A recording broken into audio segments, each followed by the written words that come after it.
ہم لوگ کہتے ہیں نا کہ ماں باپ ہی میرے مرشد نے، یہ جملہ سراسر غلط ہے۔ مرشد ہونا، پیر ہونا وہ ایک الگ کیٹاگری ہے، اس کے لیے الگ نصاب چاہیے۔ اگر آپ کے والدہ میں، آپ کے والد میں وہ نصاب ہے تو فابیہا، یہ تو سب سے اچھی بات ہے کہ مرشد آپ کے گھر کے ہیں۔ لیکن اگر وہ صبح فجر پڑھتے بھی نہیں، آپ کو پڑھانے کی عادت ڈالی بھی نہیں، تو وہ کہے کہ مرشد ہے۔ مرشد پتہ کون ہوتا ہے؟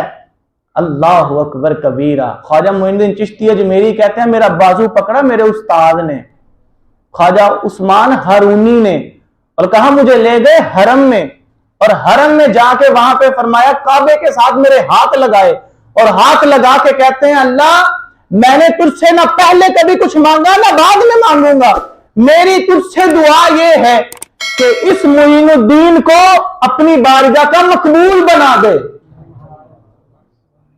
چھوٹا جملہ ہے، یہاں پہ میں آپ تو اولاد سے باہر نہ آئے، روٹی پانی سے اور سامان اور دنیا کے مکانوں سے باہر نہ آئے، کسی کے لیے دعا ہم اتنی قیمتی کیسے کریں گے؟ اور ولی کی دعا، اس کی تو قدر و منزلت ہی بڑی اونچی ہوتی ہے۔ یہ لوگ بڑا کم مانگتے ہیں، زیادہ آزمائشیں اٹھاتے ہیں، ہمیں تو اتنی باریک سی آئے ہم رونے لگ جاتے ہیں، اللہ تو نہیں نکالنا نکال دے۔ یہ 6 مہینے خاموش رہتے ہیں، اور جب دیکھتے ہیں نا اب وہ موڈ میں ہے سننے کے، اب وہ موڈ میں ہے ماننے کے، تو یہ اس وقت پھر آواز لگاتے ہیں۔ جب لوہا گرم ہوتا ہے نا، یہ پھر اس کے اوپر چوٹ لگاتے ہیں، اور ان کو پتا لوہا گرم کب ہے۔ اس کی جو رحمت کے رنگ ہے نا وہ ان کو خوب سمجھ میں ہے، وہ ان کو اچھے سمجھ میں آتے ہیں۔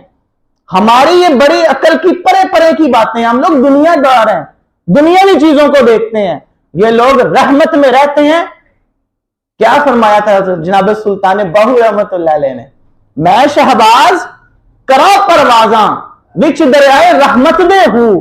ان لوگوں کو جب وہ ہمارے بزرگ بھی تو کہا کرتے تھے نا، جب تو اللہ علیہ دے جوگا ہوگا نا تو دنیا جوگا نہیں رہنا، پھر تو گیا۔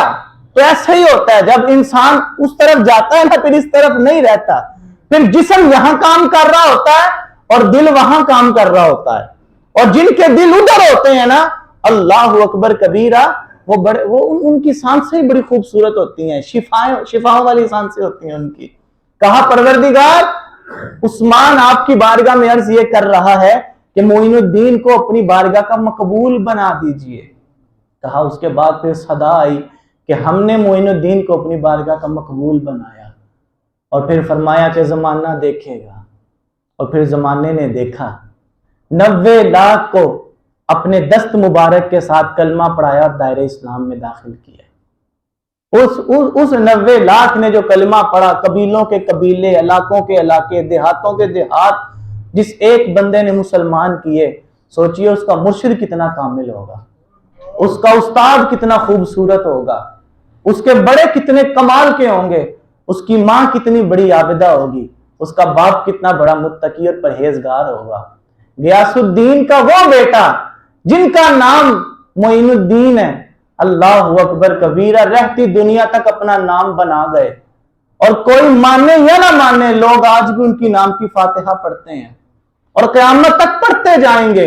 لوگ ان سے فیض لے رہے ہیں اور لیتے جائیں گے، کیوں؟ کیونکہ وہ ہیں ہی صراط مستقیم والے لوگ ہیں، وہ ہے ہی انعمت علیہم والے لوگ ہیں۔ مجھے اور آپ کو پہلا پوائنٹ یہ ہے کہ ان لوگوں سے محبت کرنی ہے، ان کی سیرت سے تو کرنی ہے، ان کی قبر کی ڈھیریوں سے بھی کرنی ہے۔ ان کی جو قبر کی ڈھیریاں ہیں نا وہ بڑی متبرک ہیں، وہ بڑی خوبصورت ہیں، ان کی قبر کی ڈھیریاں۔